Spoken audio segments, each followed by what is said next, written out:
Well, hi, everyone. Welcome to another segment of our Mental Health Moments. My name is Linda Golick. I'm the Health and Wellbeing Consultant here at Bellin Health, and so happy to bring you this segment today. May is Mental Health Awareness Month, so as you can see, I have that background up today.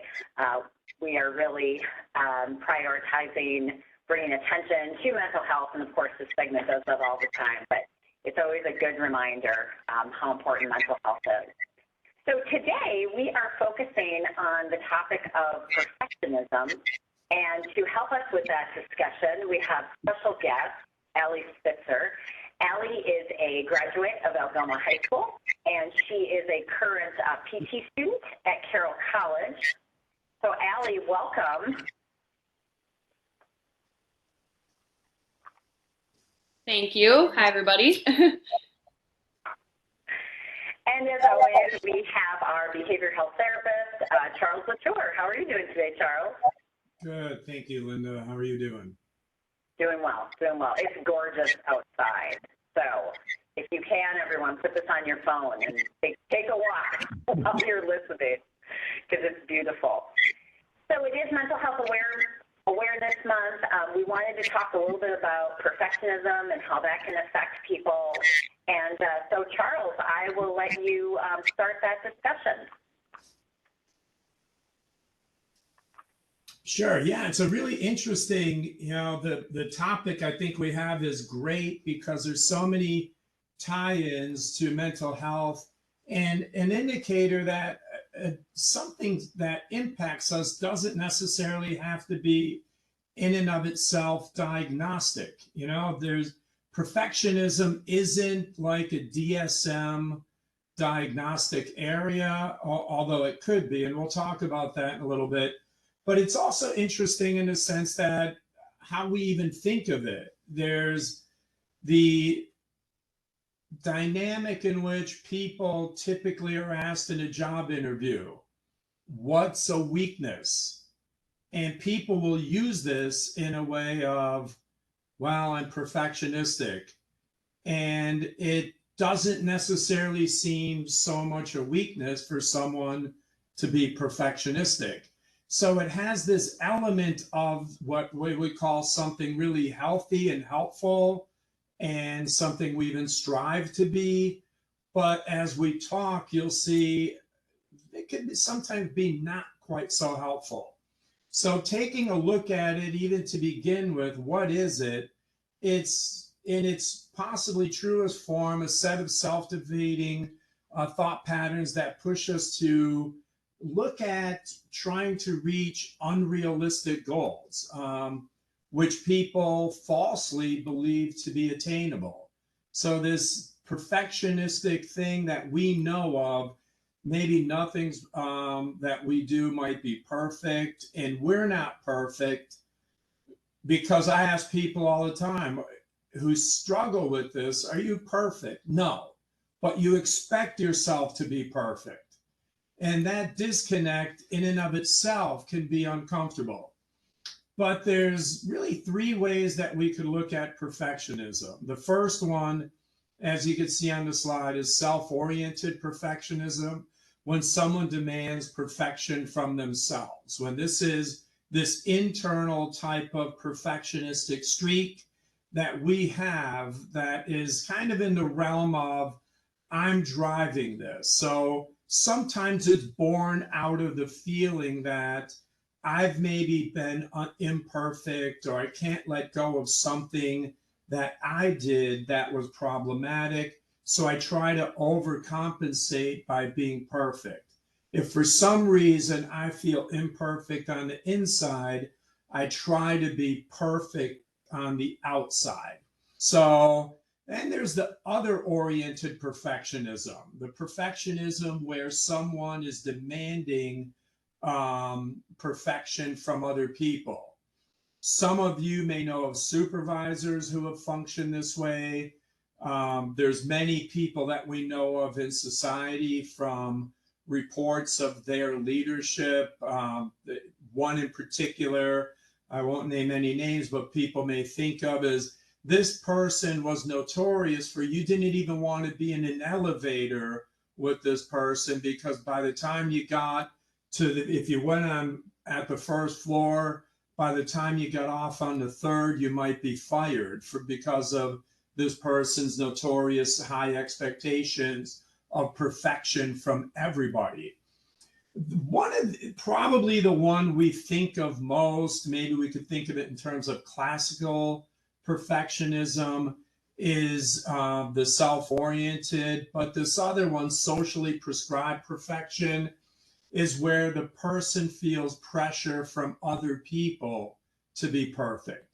This can come from parents, this can come from teachers, this can come from coaches, this could come from a variety of different social media has almost become, in essence, like a weapon of mass destruction for this, right?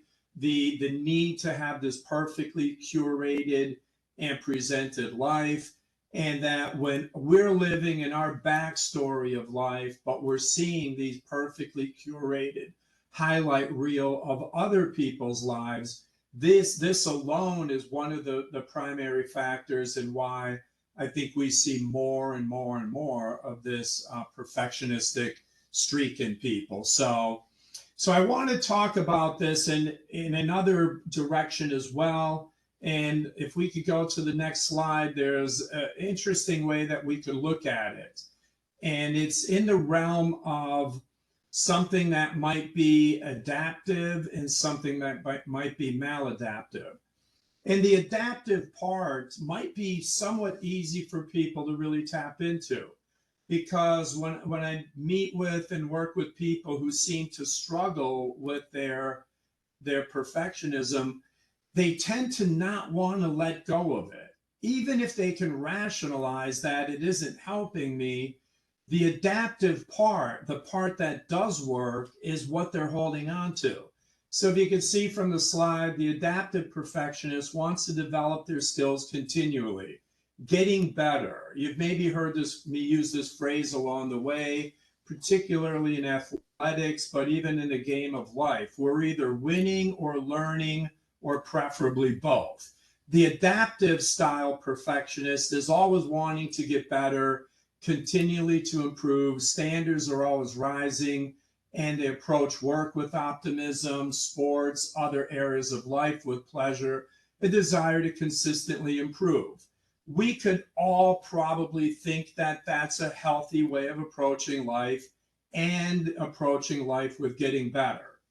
Where perfectionism can become a little bit more tricky, sometimes even a little bit more uncomfortable, is in the maladaptive perspective, where nothing ever seems to be good enough.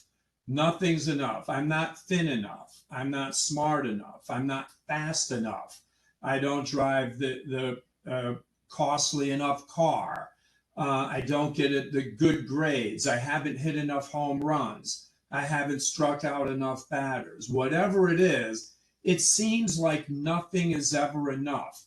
Amazingly, even when it is enough for other people and they're getting complimented, things are going well, but unless they achieve what they think of as perfection, but even then, even when they get it, they tend to dismiss it. And the more maladaptive that perfectionistic streak gets, the more unhappy. They almost lose joy in life. Like the joy of life is sucked out of it, because nothing feels good, because even if something did go well, we're just on to the next one. Not only unhappiness, but maybe painful emotions. These painful emotions and being consistently unhappy and let down by yourself and feeling you've let other people down, where this can be even more diagnostic, it could lead to depression, it could lead to anger with yourself, it could lead to anxiety, it could lead to difficulty in relationships, because we feel we're never enough for ourselves. I call it the morphing never enoughs, but other people. And it could also lead to OCD related type behaviors, where I always have to be so focused on what I'm going to do and how I'm going to do it, we become obsessive. And there's another one that, so these things, one last thing I want to say is it's interesting in the way that these things could be either a result of a diagnostic issue. Take, for example, ADHD. One of the hallmark characteristics of ADHD is procrastination. But procrastination, when it comes to perfectionism, is this type of situation in where the procrastinating perfectionist is always trying to find the right time, whether it's to do an assignment or study for a test. After school, well, I'm too busy, I've got baseball, then I'll study. After baseball, well, I'm a little bit hungry now, I have to eat, then I'll study. Then they eat, well, I'm a little bit this now, I'll do it a little bit later. Too noisy right now for me to do it, I'll do it when everybody goes to bed. I'm too tired now, I'll do it in the morning. So there's this procrastination, perfectionism of finding the perfect time that keeps someone from, which, by the way, we all know that perfect time will never happen in all likelihood. So then the deadline gets in the way. They didn't get the grade that they wanted. So the ADHD can lead to these procrastinating perfectionistic tendencies, but other times the procrastination or the perfectionism can lead to an actual diagnostic. So it can be a cause or an effect of the diagnostic issues that we experience. But the main thing about it, more than anything, and this is why I'm so happy Alli is with us today, she can talk more about the personal experience of this, because when you have perfectionism going on, when it's in the adaptive realm, it can be a wonderful, fantastic thing. When it can go in the other direction, it can impact our lives, it could impact our happiness, it can impact our well-being and our overall mental health, which again is what we're all here to do today, is understand our mental health as well as we can. So, and to be the best that we can in the way we enjoy our mental health. So Alli, one of the things we always look forward to is guests, and knowing your story and having you here today is so great. So turning it over to you to run with it, and thank you so much for being here. All right. Well, that all sounds good. I just wanted to start by saying thank you to everyone for being here today and for allowing me to share my story. And I also wanted to especially thank my dad, Jamie Spitzer, Charles, Linda, and Jody for helping to set this up and inviting me to talk today. So as Linda mentioned, my name is Alli Spitzer, and I'm currently a second-year student in the Doctor of Physical Therapy program at Carroll University in Waukesha, Wisconsin. So perfectionism has been something I've struggled with my entire life, but recently it forced me to kind of step back, self-reflect, and reevaluate my life. So today I'm incredibly grateful to be able to share my own personal story and give you just a glimpse of what I've gone through in my life. For me, and what you'll hear in my story today, I discovered the difference between perfectionism being a part of my life versus perfectionism taking over my life. And my goal for today is just to spread awareness that perfectionism is real and it does exist, but it does not have to define who you are. So, my story is titled Defining Perfection to Those Who Struggle with the Pressure of Being Perfect. So, perfect. It's a word, just a word, right? Well, not for me. It's my every minute of every day. It's my goal. It's my life. If I'm not working towards being what this word demands, then why try? This word has ruled my life for years, and yet I know I will never achieve it. It's something I struggle with on a constant basis. This battle I have with myself of dealing with the pressure to be perfect in everything I do did not just randomly appear in my life. I think over the years, every single A I received on an exam, or a gold star in a piano recital song, or a top place finish in a track race, or a comment from classmates or a professor about my success in a class subconsciously reinforced this concept of perfectionism in my head. It started to form this concept that I needed to be perfect to please others around me and live up to the standards.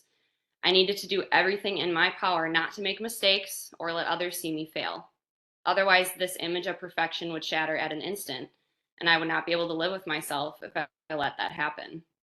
The struggle with perfectionism and living up to high standards continued to progress and recently reached a high point that forced me to step back and reevaluate my life. The story I'm about to share is not about telling you what you should or should not do if you also struggle with the pressure of being perfect.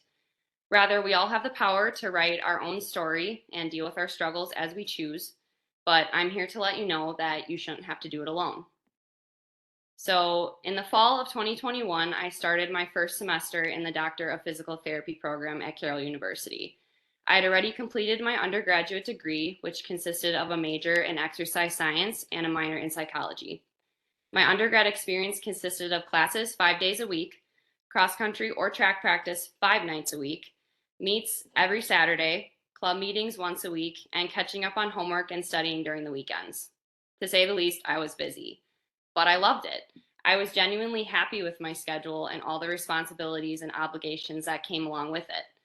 Looking back, I was happy because in my mind, things were perfect.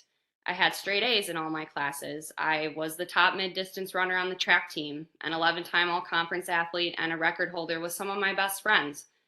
I had an amazing support system, including my family, my track coach, teammates, roommates, and my boyfriend. Again, I was happy because everything was going perfect in my mind. All the characteristics of that perfect life I had during undergrad seemed to follow me into my first semester of grad school, which was great until it wasn't. This pressure I put on myself to be perfect only grew stronger during spring semester. Classes got more difficult. The demands of sports increased as I had less free time on the weekends due to track meets every Saturday. And I also had to do all the normal things that life demands, like make dinner, do laundry, go grocery shopping, clean my room, and make time for relationships with my family, friends, and my boyfriend. Life got to be very stressful, and this all consuming feeling of keeping up with the demands to be perfect grew stronger by the day. To start, I had to keep my straight A's in classes, which meant studying nonstop when I was not in class or at practice, and going the extra mile to make sure I knew the information inside out. Sometimes this meant I studied for an extra hour instead of going to bed sooner. Sometimes this meant I got so stressed out about studying for an exam or completing a homework assignment that I felt sick and I refused to eat. Eventually, this anxiety and stress piled up and started to affect other areas of my life besides school. I was more irritable towards my friends, my boyfriend, and that all meant I was not the most pleasant person to be around. I fixated so much on school that I refused to stop and take any time for myself or spend time with others despite their efforts to help me. I figured I didn't deserve to take a break if I wanted to be perfect. Perhaps the most detrimental effect this mindset had on my life was in track. Running has always been a passion of mine. I started track in 7th grade and it's always been my favorite sport. But running can be a very love-hate relationship sometimes, but nothing comes close to the feeling I get after crossing the finish line of a race and knowing I left everything out there that I could. Running was my happy place, or at least it was prior to the spring semester. About halfway through the indoor track season, my running was not where I wanted it to be. I was not performing how I wanted to at practice, during hard workouts, or at meets. I felt like I was putting in so much effort, but not seeing any reward from it. Most of the time, I just felt completely exhausted. I was constantly fatigued, either mentally or physically, probably due to the fact that I was compromising both sleep and eating for school. I felt like my mind and my body were not connecting the way they needed to. I was stressed out from school, and I couldn't separate the two, which was something I'd always been good at. Whenever I was at practice or a meet, my mind was focused on the fact that I wasn't studying, and I felt guilty about it. I remember there was a week where every single day I came home from either class or practice, and I just cried. I didn't know how to process all my stress and all the pressure I was putting on myself. I felt completely trapped, and I didn't know what to do. And for the first time in my entire life, I thought about quitting track, like quitting running altogether. Something that I loved for so long was now stressful for me. It wasn't fun, and that broke my heart. But in the end, I stuck out the season. I completed the indoor season placing second in the 1,500-meter run, which was the highest place I'd ever finished in my collegiate career. But keep in mind, the day prior to that race, I hadn't passed a skill check for one of my classes. And for the first time in my life, I'm not exaggerating, I had failed something. How I recovered from that and raced how I did is still sometimes a mystery to me, but that's what I do. I'm a perfectionist, and failure only makes me work 10 times harder so I don't fail again. And I knew I couldn't fail in track too. So I did everything in my power to let go and just race, just compete against myself and not worry about everyone else. And the way I felt during that race is a feeling I wish I had all the time. I just felt free. This was something I hope would have continued during my outdoor season, but unfortunately, my life continued to compile of stress and anxiety, and running continued to be a stressor for me. Most days I felt like I was on autopilot. I was doing the same thing over and over again. I'd wake up, go to class, go to practice, maybe come home and eat dinner, have my oh too often cry session, study, go to bed, repeat. Some days were better than others. Some days it was easier for me to find my bright spots, but most days I was counting down the end of the semester and the end of my track season because I just needed a break. So once track ended, I took weeks off where I didn't run at all. I didn't even have the slightest urge to go for a run, not one. I was in a full semester of summer classes, so that was the priority. And I told everyone, including my teammates, my family, and my coach, that I was going to take the summer to think about whether I wanted to continue competitive running in the fall, even though I knew in my mind and my heart that my decision was made. I just didn't want to tell anyone out of fear of letting people down and, again, not living up to the standards. It took me almost 3 months before I finally told people about my decision to stop competitively running. Again, running had always been a passion of mine and something I did for fun. It was never meant to be stressful, and I knew I couldn't keep doing it and living life as I was. I knew something had to change. So I started by telling my boyfriend, my family, and my close friends, and not one person made me feel guilty about my decision. In fact, those around me who saw my struggles and knew what I was going through on a daily basis told me they thought it was the right decision for me to make. Then I told my track coach, which was a difficult conversation for me to have, but at the end of the day, he was always someone who was there for me through thick and thin and supported me in my life from more than just an athletic standpoint. These conversations were difficult for me because, again, I felt like I was letting people down, but the relief I felt afterwards was unlike anything I'd ever experienced in my life. Because I think for the first time in my life, I had made a decision completely for myself. I ignored my worries about what others would say or the pressure I felt from people who wanted me to keep running. For the first time in my life, I didn't live up to the standards of what others wanted me to do. I wasn't perfect, and somehow that was okay with me. So, this story is just one of the many examples of my struggles with perfectionism, but it's one of the more important stories to share because it forced me to make a change in my life. Now, since I decided to stop competitively running, it doesn't mean all my problems instantly faded away. The pressure of perfectionism is still something I battle on a daily basis. But through this experience, I've developed better coping mechanisms and strategies to work through those hard days. Currently, the schedule of my life still looks very similar as it did before. I'm still in graduate school for physical therapy. I'm still a straight A student. I still study constantly. I still have time for the normal things in life, like grocery shopping and doing laundry. And I still have a super supportive family and boyfriend who help me through my ups and downs on a regular basis. However, the one part of my schedule that has changed is my me time.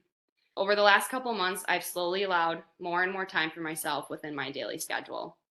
This could mean I stop studying a little earlier and watch a Netflix show, or I read a book before going to bed, or I take a break from studying and go for a run, which I now have complete control over how far I go, how fast I run. There's no set paces or distance like it was when I competed, and that freedom alone has brought back my love for running. This me time at first was very difficult because every time I felt guilty about it, I felt that I didn't deserve it, but I did. I needed it. And after I started to put that on my list of priorities, I was a lot happier. And it was easier for me to find the bright spots on a given day. And I was a much more pleasant person to be around. So before I end my story, I wanted to provide 3 pieces of advice to my fellow perfectionists. 3 things that I've learned throughout this experience. Again, I'm not perfect. No one is. I'm still working through my struggles each day, but things are easier for me. So here you go. Number 1, ask for help. This was a battle I thought I could fight alone. I thought I needed to be strong for myself and so that others wouldn't see me fail. I thought I needed to be perfect, which meant I had to handle my issues alone. Not true. Those couple months were incredibly difficult for me, and I didn't know what to do. It got to a point where I had to reach out to my support system. My boyfriend was with me the entire time and saw what I was going through. He was the first person I went to for everything, and just having another human being there to tell me that everything was going to be okay and that I was supported meant more than I can even describe. Then I reached out to my parents and told them what was going on. Specifically, my dad helped me work through a lot of my emotions as he's a certified life coach. He even gave me the contact information for a sports psychologist that I could reach with a simple phone call if needed. And lastly, I talked with my track coach, who was nothing but supportive. He saw me every day at practice and meets, and he could always tell when something was off. And he didn't hesitate to check in on me, which I appreciated because I was never good at admitting something was wrong. So I guess what I'm trying to stress is the importance of reaching out to someone and asking for help if you feel stuck. The people in your life that truly love you and support you will stay, no matter what. So I would like to say thank you to those who stayed with me. You know who you are. Number 2, always focus on the bright spots. At the end of the day, we are our worst critic. Perfectionists often set incredibly high standards, and if we don't reach our goals, we automatically think we've failed. This is still something I struggle with, especially in school. I could get a 95% on an exam, and I would only focus on the 5% I got wrong, rather than focusing on the 95% I got correct.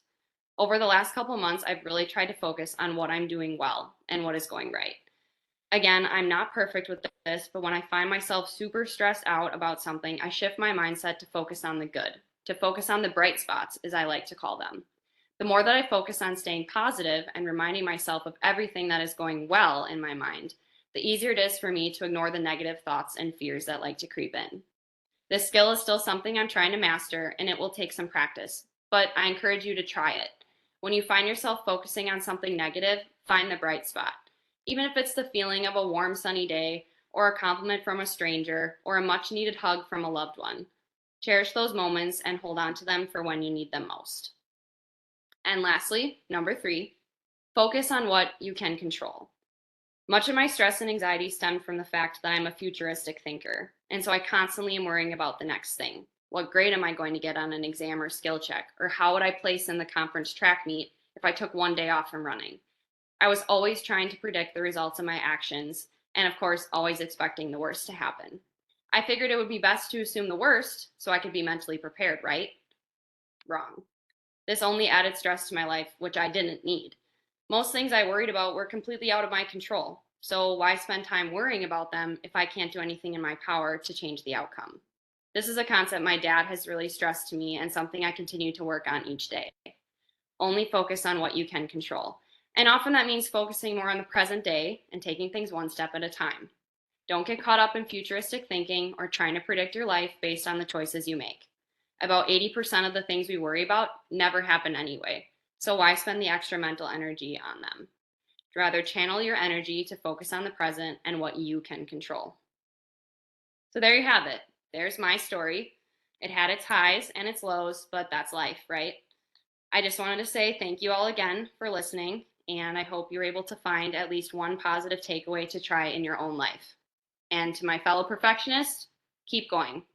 Keep finding the bright spots. Keep living. You got this. Thank you. Alli, thank you so much. We really appreciate your vulnerability and being so transparent and just telling us all of what you were experiencing. We just so appreciate that. I absolutely love your 3 items of advice. That's so helpful and so practical for us to really consider. So thank you for that. I mean, the asking for help, we talk about that a lot in terms of our mental health. That's definitely a topic of conversation. And I definitely love the idea of don't worry about controlling things you can't control, because how many of us do that, right? Just Right. Yeah, Maureen's raising her hand right now. We all do that, don't we? We try to control things, and we can't always. We can let go. That's amazing. Charles, what were your thoughts on Alli's story?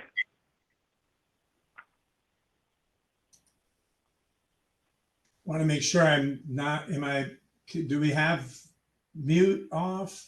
Yep, you're good. Okay, good. Yeah, first of all, Alli, thank you so much. Amazing, just amazingly touching in a way. I'm so happy you did what you did in terms of going through it, but then what you did to help yourself as well as allow help from others. We've used this phrase over the course of this program in many respects, is that sometimes people will think asking for help or accepting help is giving up on yourself. But I like the phrase, which is asking and accepting help is refusing to give up on yourself. So being able to ask and accept help, unbelievably great.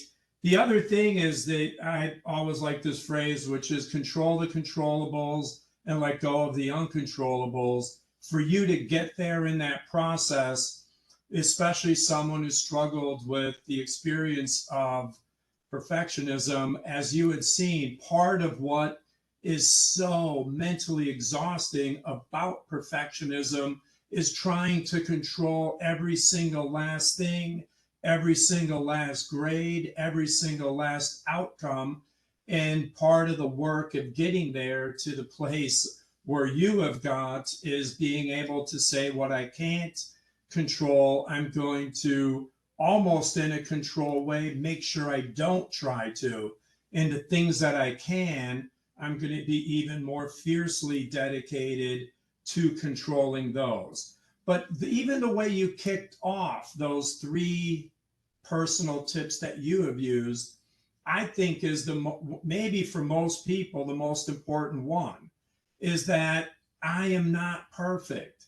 When you say that to yourself, is that when we could really get in touch with that, I am not perfect, that's the start to letting go of that need for perfection, which we ultimately somewhere intellectually know we will fail because we're not perfect, but trying to uphold perfectionism eventually will always hurt us more than at the end of the day help us because of that very component. But one other thing I want to say is I love that ability to be able to look at the bright spot and spots in a day. One of the other most concerning to people hallmark characteristics of perfectionism is this intense all or nothing experience that I'm either this or I'm either this. It's perfectionism, I either wildly succeeded or failed miserably. The inability to experience the gray and the ability to then turn towards that and see bright spots rather than all or nothing experiences, to be able to find the good in our day and redirect our brain in that capacity is also, I think, a great, you're not just doing it, but capturing it and coding that way is what was most prominent in its helpfulness to me. Absolutely great stuff. Absolutely great all the way around. So thank you so much all the way. Yeah, again, thank you for letting me come on here. And I wrote that story at the end of summer after I'd gone through everything. My dad had encouraged me to kind of sit down and reflect on everything I'd been through, and I didn't realize how powerful it was going to be. I didn't really anticipate even I was just going to share with my family and that was going to be it. So I never imagined being able to kind of share it on a bigger platform. But I think it is a really important topic, and just to let people know that there are people out there that do struggle with this. But again, as I said, I think there's a difference in what I discovered is, yes, I've lived with perfectionism, but it got to a point where it was controlling my life. It wasn't just a part of it.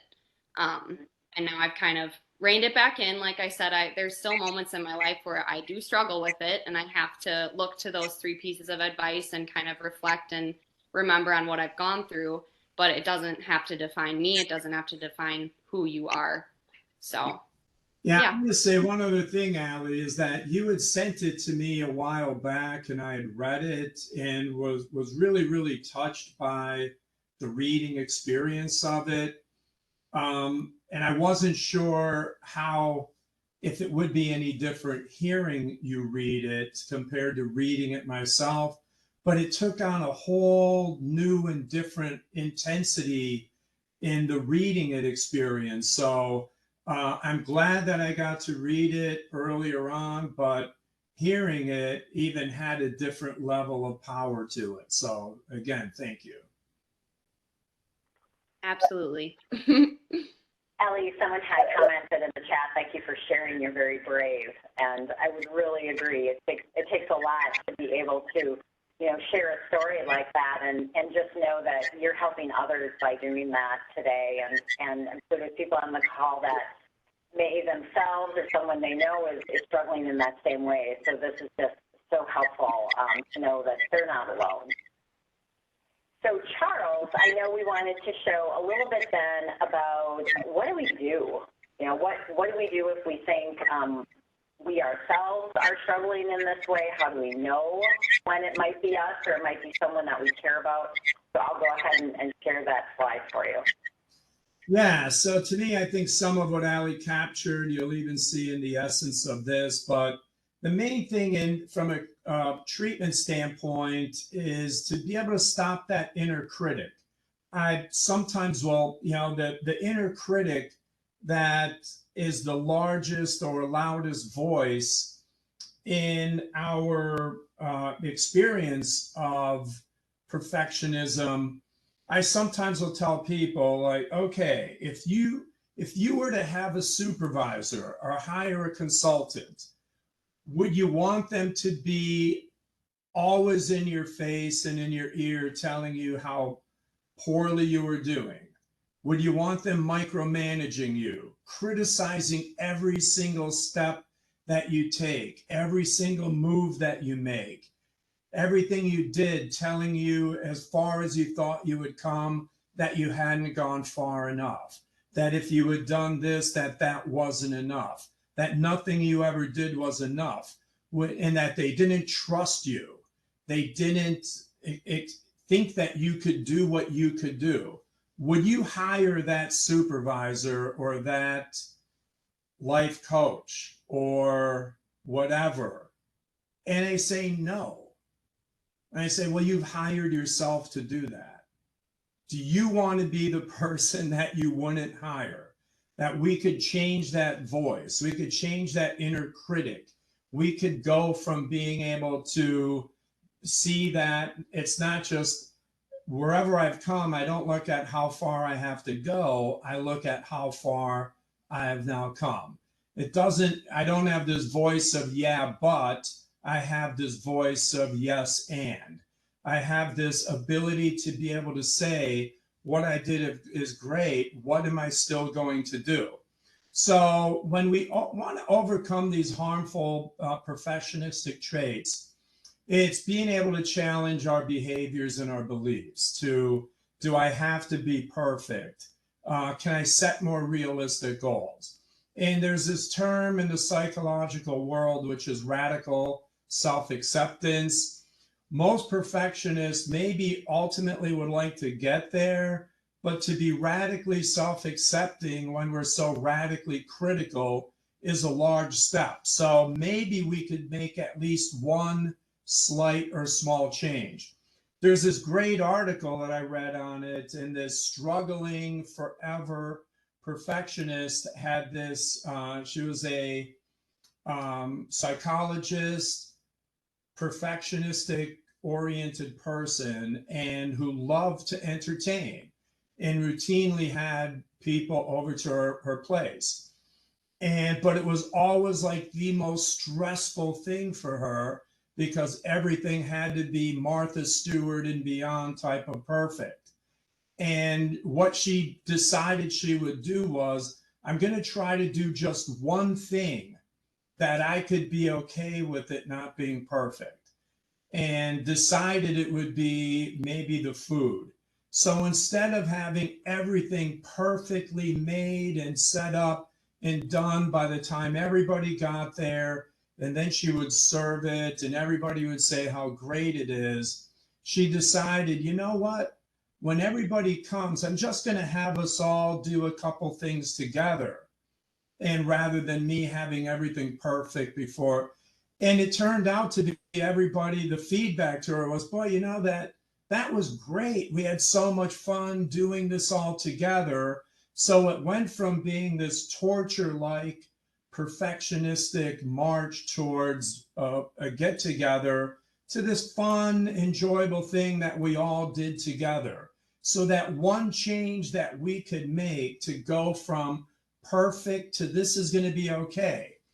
And it's kind of interesting that one of the people I work with who deals with this most consistently, in my appointment with him today, getting ready for finals, was like, is like, I just had to reassess what had to be as close to perfect and what had to be, well, it's due, so here it is. So, and being able to get there over the course of time is great. So being okay with situations where you don't have to be perfect, focusing on the bigger picture, not just this one thing. Alli called that out beautifully with, I can't just focus on one thing that has to be perfect. In the bigger picture of my life, what are some bright spots that I can really look at and appreciate and enjoy? And some of the research tells us that focusing on excellism rather than perfectionism in my progression to be as good as I could be rather than I have to be perfect. Or optimalism is the other word frequently used, if anybody looks more into this, is I'm trying to be optimal in the things that I do, but not necessarily perfectionistic. And this opens our minds to possibilities, whereas perfectionism seems to close us down and just get anxious about this certain thing. One thing I want to say about these two words, especially the optimalism, when we look at grades, people who struggle with perfectionism, and kudos to Alli for maintaining all A's, but people who strive for excellence rather than perfectionism actually tend to get better grades and better performance in whether it's work or in school. But this is the one place where we could look at, the one area of clinical work where lowering your standards actually improves your grades or your performance in a paradoxical way. So I look at psychology as the ability to improve human life. And this is one of the few areas where improving human life is lowering your standards rather than increasing them. So it's kind of paradoxical in that way. But being able to trust yourself, be confident in yourself that, hey, and even if this isn't perfect, this is going to be good enough and this is going to be just fine. And I trust myself to be able to go and do that, bring it, and be the best that I can be. And I want to do one other thing. Oscar Wilde, in all the literature of this, Oscar Wilde, the quote was, don't shoot the piano player, he's doing the best that he can. So we are all doing the best that we can, and we have to not only be good with that, but other people good with it. And in wrapping up this, I want to say one last thing. Perfectionistic, even the term means being done from its Latin root. We are not done. We are all a journey. Alli captured the journey beautifully. We're all in a progression, not a final state.